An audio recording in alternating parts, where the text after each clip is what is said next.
I am honored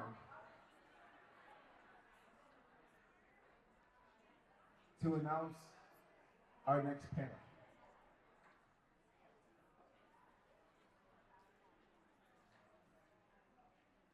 Getting it.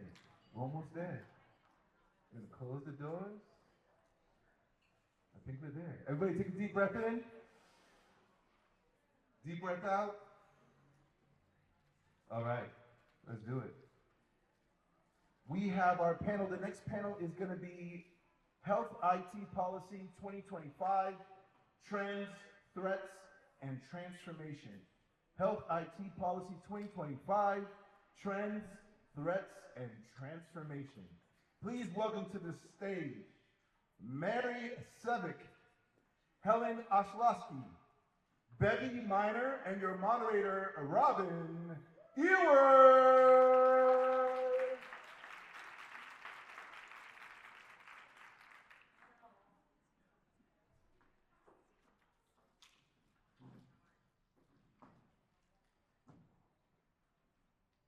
Give them another round of applause, guys.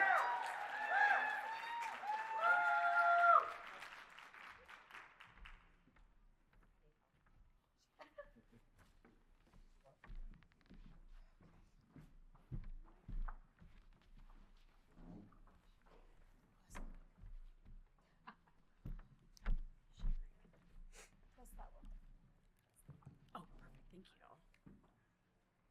All right. Who's ready for policy? I mean, isn't it just the best topic? Everybody, it just scares It's a boring half the room topic away. today, right? But Switch up.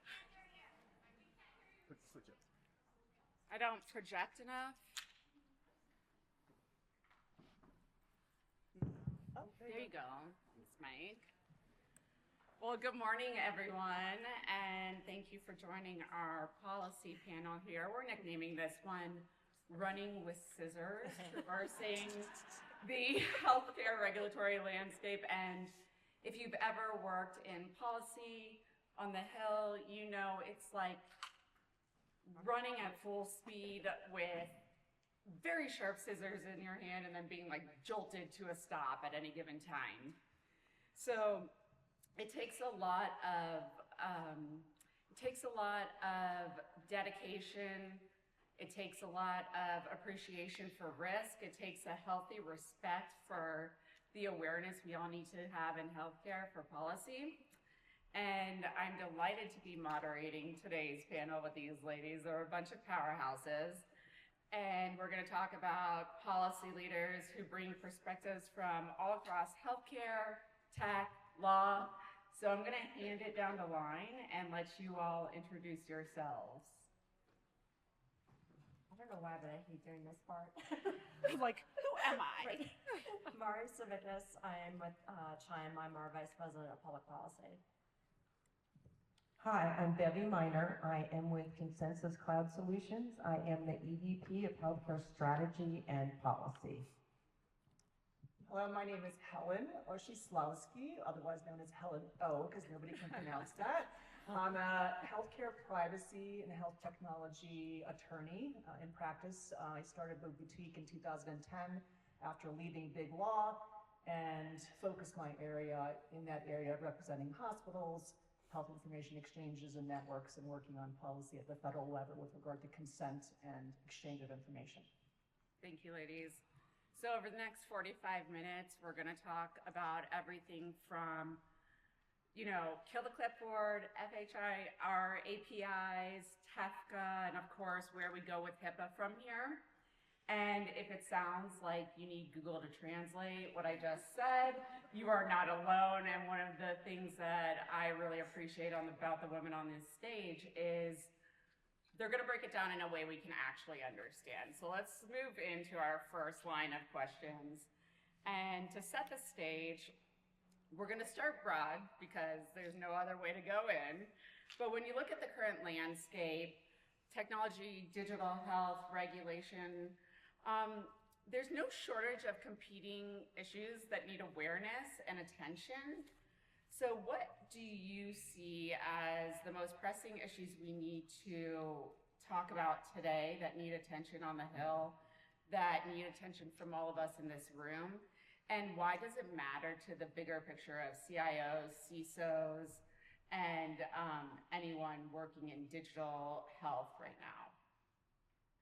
So who wants to start? I'll start. I'll start at a broader level because I think these two ladies are really much more networked on the policy level. But in the healthcare space right now, I think we're about to experience a complete transformation in terms of access to data, particularly by individuals, patients, who many of you either are yourselves or have people in your family or friends that, of course, are patients. I don't have to tell you that I guess in about 20 years, we went from paper records to the first push to electronic health records and the first experience of digitization of medical records, but we were still siloed to a large extent in 2007, 8, 9. There was a push towards networking that continues to this day with a lot of challenges that I think we'll touch on as the panel goes on.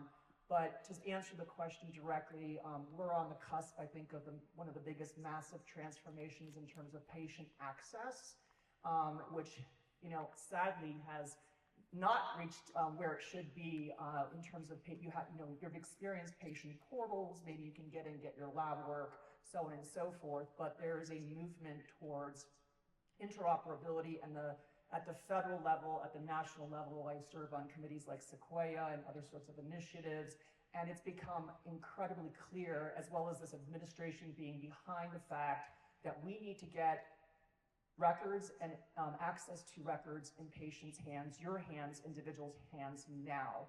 So there are things that are being worked on, things referred to as FHIR APIs that are going to automatically allow, for example, a mobile health app that you're controlling to connect to the hospital, to your physician's record. Anybody who is what is referred to a certified health information record, if they're billing Medicare, Medicaid, then they have to be on a certified EHR, whether it's your physician practice or it's a hospital outpatient, whatever it is. And we're moving fast and furious towards a space where those things used to still be siloed, but now those little endpoints that required customization, interfaces that cost tens and thousands of dollars are now going to be automated. Think about calling like a fax machine and getting something, or a telephone. So once that occurs in the EMR world and your mobile app can connect to that EMR directly, you can download that information. That is both amazing and terrifying, okay? And I'm going to elaborate more on that, but that's in terms of what I see as a major, thing that's happening right now in healthcare, in digital healthcare. So I'll keep it kind of broad as well, and I ditto my colleague over here, that when you think about policy moving into a new administration, and it changes from administration to administration. The Biden administration had a lot of rules and notice of proposed rulemaking, and this administration is just going to let things evolve. So we saw a lot of pledges, and that's what we're seeing. And pledges don't necessarily have the incentives that have been driving this industry forever. And as we heard, 2 decades ago, we created what was called meaningful use for the use of EHRs. I worked for Allscripts at the time. Nobody was standing in line to buy an electronic health record. The physicians loved their paper files, and they weren't going to move. Then all of a sudden, the Obama administration put in an incentive. So you're going to get $45,000 if you buy an EHR. So the docs went, okay, I'll take advantage of this. It ended up costing them well over $100,000, but they didn't realize it was in technology investment. But those incentives really drive this industry, whether it's a carrot or a stick.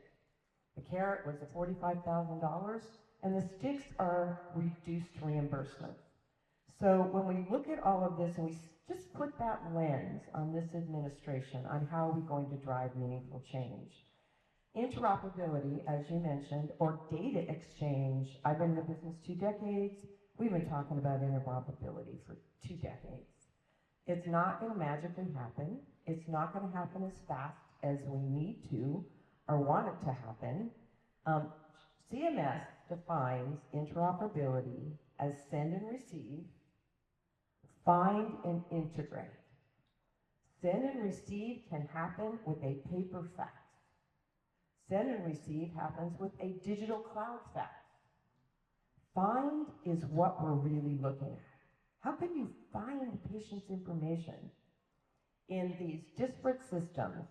How can you give patients access to any of their data if it's sitting in unstructured and lockdown documents? And there's a lot of movement towards this FIND initiative that I'll talk about a little bit later. But I think that's the lens we need to put on this administration. Look for pledges, look for communities and collaboratives coming together, and the movement for data exchange, patients access, more physician access to data so we can build longitudinal records and see where that's going to end up as we look at incentives to drive meaningful change. I guess I'm going to back up a little bit, and I can talk about interoperability all day long. It's a very unsexy word. Sometimes there's a fire in Washington that has to be put out, and right now that fire is the end of the fiscal year, and it might mean like we're all super fired up interoperability and APIs and all this. However, Congress is not caring about that right now. They're just trying to figure out how to fund the government. And so that's the fire that's burning. That's like what I would call the fly in the windshield. And so that has to happen. And right now it's looking bleak. Outlook is bleak.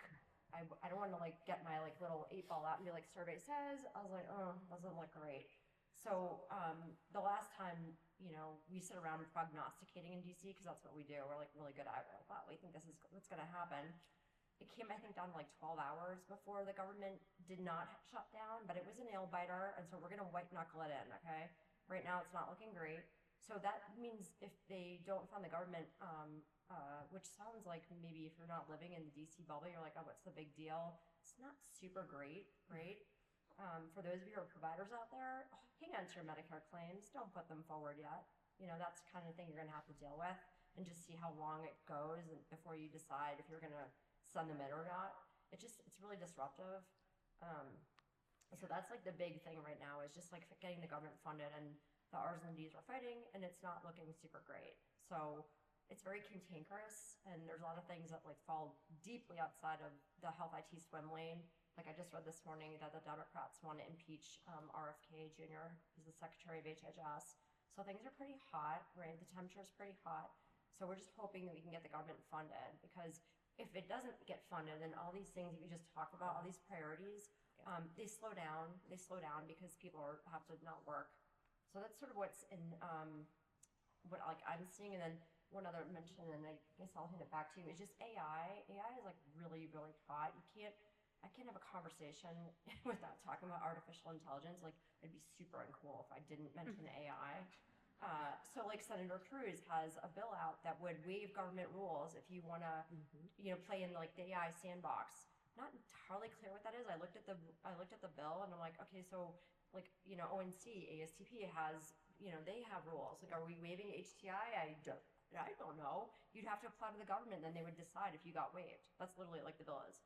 So there's things like that, and then there's like the 10-year moratorium on AI at the state level. Like they try to include this in the One Big Beautiful Bill Act. Doesn't roll off the tongue, OBBA.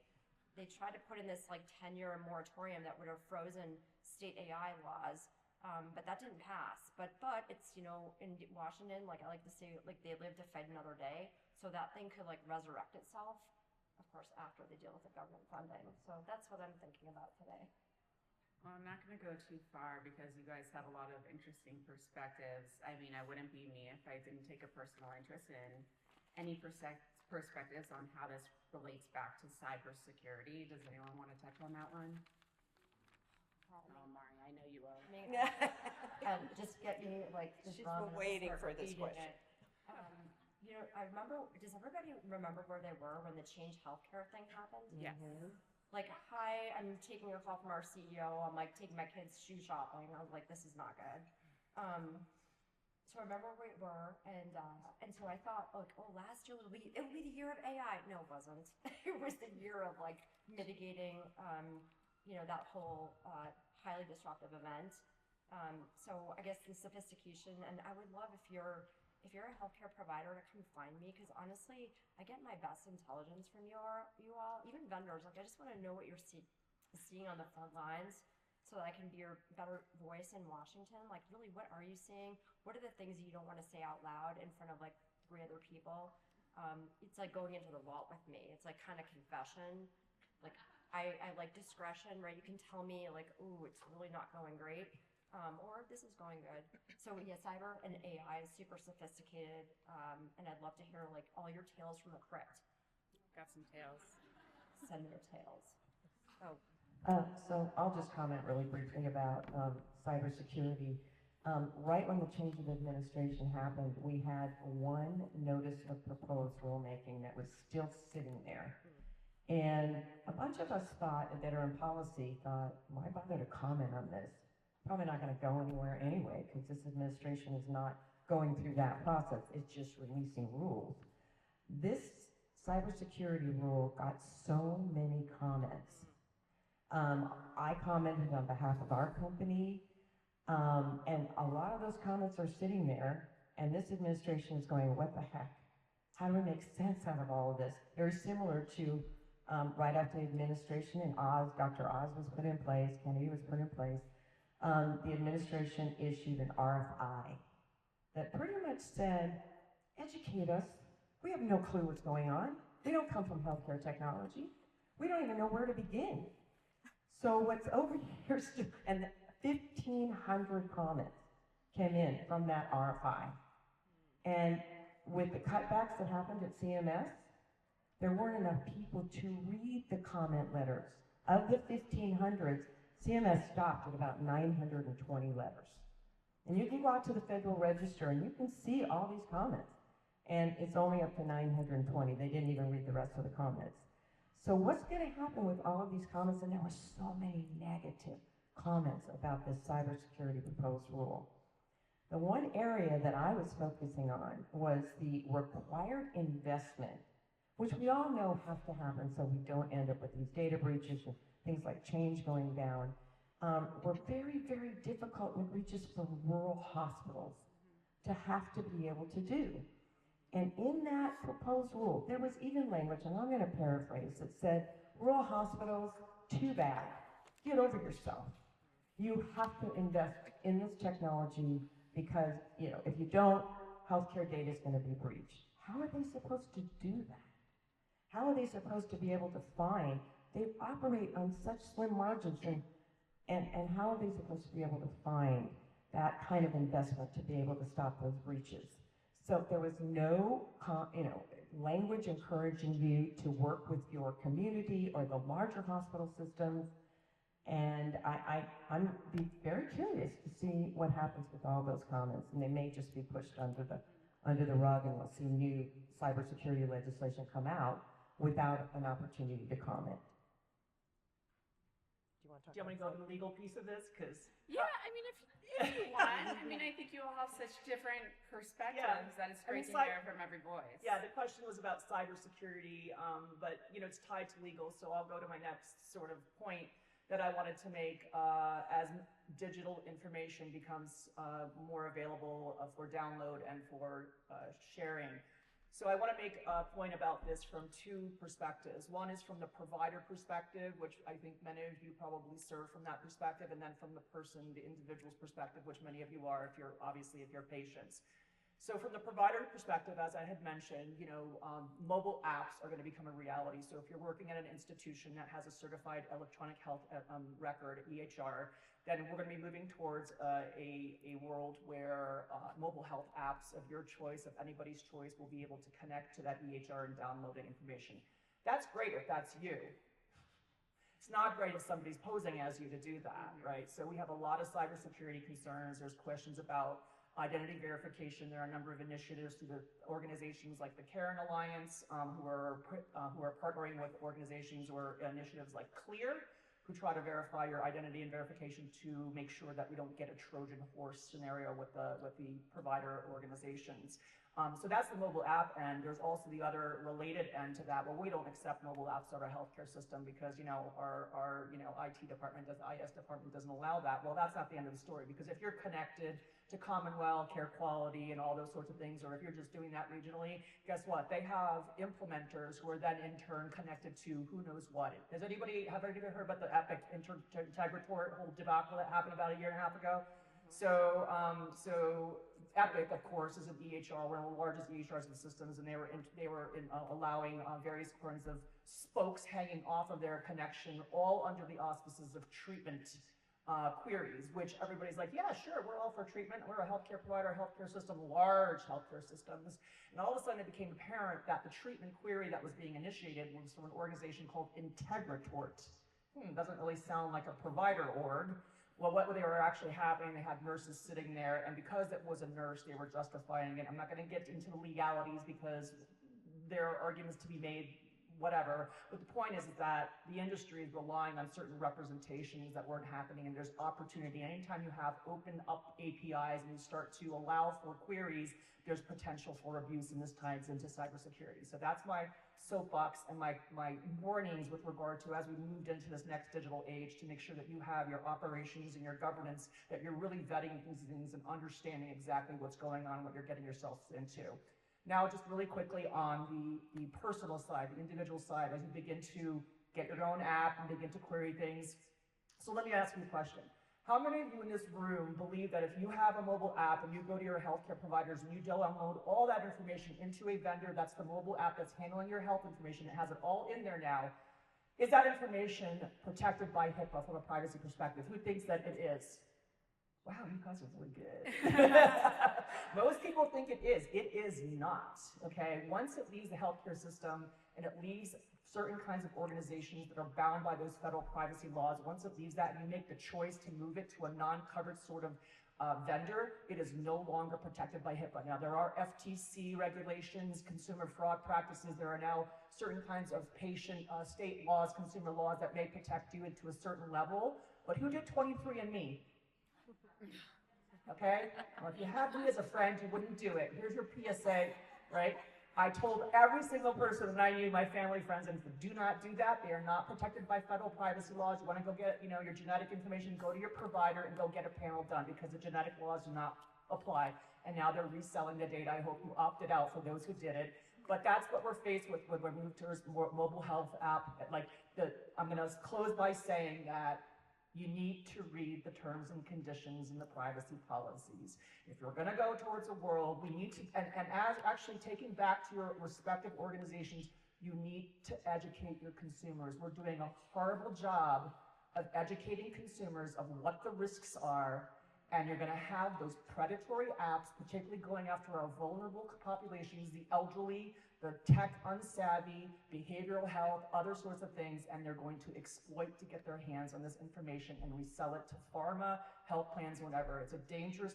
It's a world of opportunity that we're moving into, but it's also a world of massive risk. And I say that we need to begin educating our patients more and beginning vetting the apps and aligning with trusted sort of vendors in that regard. Thank you all for indulging me, but Helen, I'm actually going to jump ahead a question in our lineup because it touches on so much of what you just began. Actually show of hands in the room, and let's just be honest because this is Bluebirds and we're all here to be like our authentic selves. Who actually reads the fine print or the terms of conditions before downloading their app? Because one day Mari scared the heck out of me and I started doing it. But yeah, not many of us, and that's exactly, why I want to touch on this one. Helen, what are the biggest legal risks, both for the patients and for the providers who get in the middle? They're kind of always stuck in the middle of this. And then how should the industry balance data empowerment with protection? Yeah. And I'll start with you, Helen, but everybody. Yeah, I already kind of talked a lot about that. So, I'm just going to, 30 seconds. It's really all the things I said in terms of those things I just talked about. Like, from a provider perspective, you need to get your risk management and governance in place with an eye towards that we're moving towards this world. From an individual perspective, from a consumer perspective, we need to do a lot better in educating because there are lawsuits. I actually, in 25 years of practice, I I never walked into a courtroom, a couple of times, but I served as a subject matter expert in actually a lawsuit this year for the first time when it was actually in a trial, and testified as not as an attorney, but as a subject matter expert on consent. And the reason why I'm raising it is it actually blew my mind, the kinds of arguments that these attorneys were making. And so, so the risk is out there, and there are many attorneys just waiting to pounce on things in this digital world to begin, invasion of privacy, tort, breach of contract, whatever. So it is not without risk. And there's other sorts of things in terms of penalties, of course. We all know about penalties. Those are also at the state level. If you're in California, there's penalties for non-compliance and so forth. So those are sort of the legal risks. I think Helen has done a great job, so I'm going to pass. Exactly. Okay, so now one initiative that's been getting a lot of noise recently, and maybe some confusion, as well as Kill the Clipboard. Mari, I'll throw this one to you first. Can you help frame what Kill the Clipboard is, and is it something new and exciting, or is it more so just more of the same, maybe some acceleration of more of the same? And let's break it down for all the people who are not aware of it. Okay. Yeah, so Kill the Clipboard is actually based upon a white paper that was drafted by the Karen Alliance. The Karen Alliance is under Levitt Partners, and so you can go to their website and you can actually see this. They promote it pretty heavily. And shortly into this administration, it became evident that they wanted to start doing more, hence that RFI. You're like, okay, what is an RFI? Deep in here, they're just asking like, hey people, what do you think of this, that, and the other thing? And it was like, how do we improve the digital ecosystem? There's so many breadcrumbs in here, right? The digital identity that we touched on. So Kill the Clipboard, white paper, Levitt, whatever, gets adopted in many pieces by CMS. Let's fast forward to July 30th. And I'm not making this up. There was a Make America Health IT Great Again event where the president was there. Don't worry, I have a slide deck for y'all. As one does. Yes, of course. So there was an event. There was a public service announcement by the head of DOJ, who is Amy Gleason. And I'll just give you my color commentary. This is not, to answer your question, this is not like some new novel thing. They're tearing, instead of a page out of the playbook, they're tearing a chapter, right? APIs, like you're all tech people, you know what APIs are, right? So we're gonna try and inform and empower the consumer. We're gonna do this through the use of APIs. There's gonna be a Medicare library or app store. Unclear yet which apps will live on there, but I think we can all venture to guess some of the ones that will live there. And so they will allegedly have to meet some security and privacy parameters, right? But you are moving from the HIPAA world to the non-HIPAA world. Unless, of course, like one of those apps was one that, say, your doctor ordered, or maybe it's an EHR vendor's app, in which case you're probably protected. But you're moving, right, from like HIPAA to non-HIPAA. So everybody here as a patient, you'll just weigh weigh the pros and cons of moving your data from the hospital or whatever, the doctor's office, over to whatever app you're sending it to. So this isn't new. Like we've done this, right? Consumer-based directed healthcare. Like this has been going on for Biden, Bush, like Obama. This is all like the stuff that's been in high tech, right? So it's not new. Mm-hmm. So if you're a CIO and you're like, okay, wait, what do I have to do? Okay, you don't have to do anything right now. You just have to pay attention. You may be gently voluntold. Okay, the pledge that I think we referenced earlier was the Make Health IT Great Again event, July 30th. Again, I'll get you the cliff notes. The president was there, Kennedy, Oz, the whole shooting match, and no, they were. And so then there were like 60 companies, and there were a few providers, not many, and they all raised their hand and said, "Yeah, I'm gonna promise to do all these interoperability things." It's on the CMS website. It's too much for right now, but it's just a volunteer thing, and pledges aren't new, right? It sounds a little scary. I'll tell you what is new though: digital identity. Mm-hmm. Digital identity. If you need to pay attention to Claire and ID.me. This is where it's going to be. Okay, they're going to authenticate the consumers into your systems using digital identification. That is where CMS is headed, 110%. Okay, so there's no mandate yet, right? And this administration doesn't really like mandates. So these are all unfolding. I'll shut up. You probably have lots of thoughts. Yeah, so I'll go next.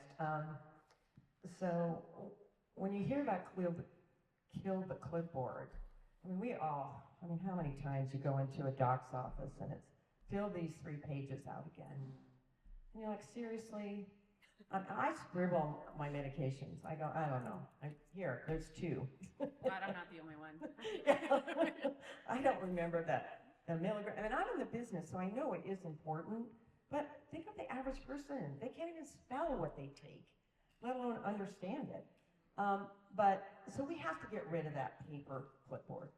We really do. And we got to get rid of paper faxing. And one of the sub-notes underneath, kill the clipboard, has been axe the fax. Now, coming from a company, Consensus Cloud Solutions, our flagship product is eFax, the largest digital cloud faxing solution in healthcare. It is used by so many providers. It's HIPAA secure, it's high trust certified to send and receive, send and receive. So we don't want to universally say, kill the fax. What we need to do is recognize that at least digital cloud faxing is not the problem, and how do you leapfrog over that? And, so along with that idea of kill the clipboard was a concept introduced at that same July 30th meeting that patients will have a QR code on their phone. They'll walk into their provider's office and they'll just scan this QR code. And magically, all of the patient's data, their last encounter, their last lab result, all of that data is just going to magically then populate their chart. And they're going to have a deeper, richer, longitudinal chart.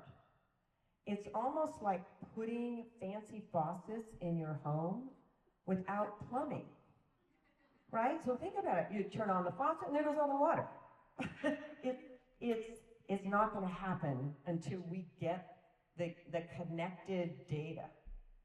And when you think about that concerning lab result that's a PDF document attached to the EHR, it's unstructured. It's not going to be automatically retrievable inside this QR code. So we have to fix a lot of that. And missing data is actually going to be harmful if it's not in there. So this isn't going to happen overnight. It's a great slogan, kill the clipboard, QR code, axe the fax. And then to your point, Mari, on this July 30th meeting, there was this incentive of CMS aligned networks. Tons of pledges went into this that says, I pledge to support a backbone interoperability network that is using the latest exchange, push for the latest exchange data, which is FHIR resources. Very few hospital systems actually showed up. Because when you are asking about investments in technology to change what we're doing today, there's no incentive. There's just a lot of pledges. We saw the first tip of these pledges right when Kennedy decided to call all the CEOs of the commercial health plans together in DC, because the constituents in this country want to fix that prior authorization problem. We've seen it with the unfortunate instance, Brian Thompson, the CEO of United, and that Luigi became a hero. So all of these lawmakers are thinking, wow, my voters really want us to fix this problem. So Kennedy, what are you going to do about it? Calls all the CEOs together and they pledge that by next year to do amazing things to fast track prior authorization. It's a huge, big effort to be able to do that. So I was disappointed in the July 30th meeting. It was invitation only, by the way. There were many, many stakeholders left out, including rural health, that's sitting back. How am I supposed to afford to put a QR code thing and have automatically things populate? And you'll hear a lot of my advocacy and my lobbying efforts are to really understand how some of this impacts those rural settings. So I chuckled. I had to laugh at the sort of the circus that happened on July 30th. All right, Mike, how much time do we have left up here? We have 5 minutes here. That's what I'm thinking. So I'm going to actually skip ahead because we've talked about so many good things, and I think I'll talk about something that everyone in this room can relate to no matter where you are in the industry, and it's HIPAA. You know, a lot is no longer covered under HIPAA. Helen, you touched on this. Our digital health apps that are coming out are not covered under HIPAA. It needs to evolve. Where does HIPAA need to go from here? I can start. We referenced the HIPAA security rule. It's still alive. It's still out there. We're fully 110% aware of that, and we think the rule is highly flawed. This is Chen's perspective, and we're trying to get this rescinded. They need to completely reissue it and start over again. So it's still out there though. So it's like the sister rule, sadly. And if you hear, oh, they're going to come out in the spring, that's like aspirational. So don't freak out just yet. But it is something out there until they don't, they may just like let it like live on sort of. It's not entirely clear. So how do you get rid of like 30 regulations for one or 10 or whatever the number is that they have? So it's not clear, right? Mm-hmm. So HIPAA's out there. I'm not forgetting, like, I was going to add one more thing. Oh, and then like this bifurcation of how do you like improve HIPAA? So when we talk to lawmakers, we try to sensitize them to all this data that lives outside of the walls of the hospital or the doctor's office or wherever it is, and just say they have to meet rules at least as stringent or greater than what you all have to meet today. That's what we ask for when we talk to policymakers. So HIPAA is the ground floor of everything. I mean, it's where we all need to be. Our company decided that we need to go one step further and be high trust certified. And I think what you're starting to see is that high trust is now that added layer on top of HIPAA. And then when you work with the federal government and you work with data coming from vets, that's the most Herculean security effort, I think, because it's FedRAMP certified. It's FIPS level 140-2. That is the highest level of security. It's expensive to implement, but if we can get that more scalable, then HIPAA can be the ground floor, and then we have to continue to add up to that. I think as IT developers, looking across your portfolio and saying how hard is it to do high trust, I think high trust is going to be a stamp we're going to start to see more and more. So from the privacy perspective, because that's, I think there's a couple of quick points, right? So as you mentioned, Bevy, which is very important, HIPAA is a floor. So in every single one of your states where you are, there are potentially more stringent laws that apply to certain categories of information or certain kinds of providers. So if you are behavioral health, you may have more stringent laws. So for example, HIPAA may not require a captured consent in order to share for treatment, but your behavioral health law may. 42 CFR Part 2, which is a law that applies to programs that provide substance use disorder, which is another federal law, has an added layer of protection to HIPAA. If you are participating in a national network, if you're participating in care quality, EPIC, all that, they're aligning to more rigorous processes that are building on top of HIPAA. There's the TEFCA agreement. If you log on or you're pushed into the national network, into a QHIN, which I believe that Care Quality and EPIC and others, Health Gorilla, SureScripts, others have pledged to align with by the end of this year, I believe, you're going to be seeing processes and procedures that may be unfamiliar to you. Like there are concepts, there's a whole bunch of procedures, standard operating procedures. So the point is that there are a number of additional layers to protection. And if you fall outside of HIPAA, like we talked about the Mobile Health Act, we're in FTC land. We saw 2 or 3 app vendors where the Federal Trade Commission has prosecuted app vendors because their privacy policies that said that we don't share with third parties, but indeed they were sharing with third parties. So if you are a vendor that is not acting in accordance to the way that you're holding out to the consumer, you could get dinged that way. And last piece of this in terms of privacy is, if you are outside of HIPAA, then you may be inside of consumer state privacy laws. I think we're up to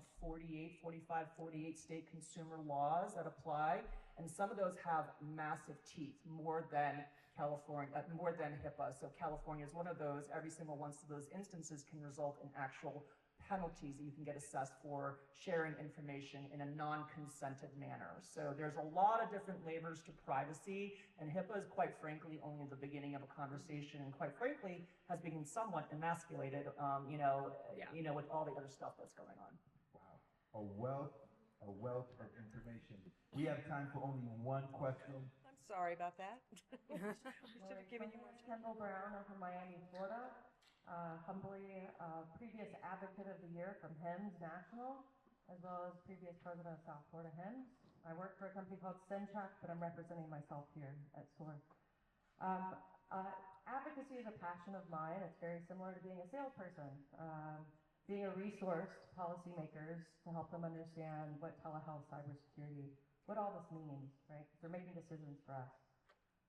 My question is, after SOAR, what resources do you recommend? How do you stay in touch with and keep a finger on the pulse with some of the things that you talked about today? I can help you a little bit. If there is a comment period open, pay attention to that. Make sure that you are always getting the CMS newsletters and the ONC ASTP newsletters.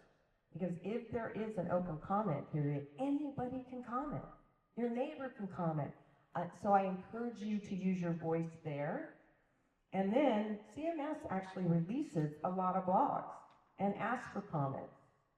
So you can comment there, and there's also an opportunity to call in if you have questions or if you want to make another comment. So, CMS is not cut off from the ability to hear from everyone. So get your voice to be heard. You can also get your voice to be heard in your local areas by just talking to your representatives and talking to your state senators on what you would like to see happen from a congressional standpoint. Chime has a free newsletter, and I'm happy all our content and policy is open source. It's policy@shinecentral.org, or come see me. I'm happy to sign you up for it. We have tons of free information. Is your Sure, policy@shinecentral.org. And our newsletter comes out every Monday. It's a quick read. At the federal level, if you are interested in learning more about the national networks, the QHINs, and the direction, you could go to the Sequoia website. That's the regional coordinating entity, and they have all their standard operating procedures. So if you look, it's honestly a project into itself just to understand how that all works. But Sequoia, just like the tree, would be the organization that you go for resources there. Or you can sign up for my blog. Well, that's what I was going to say. So, there's so many wonderful subject matter experts out there like Helen, all these law firms out there. Who's your outside counsel? Go to them, follow what they're talking about, what they're putting out there. They do a great job of summarizing it for the population, as Helen does today.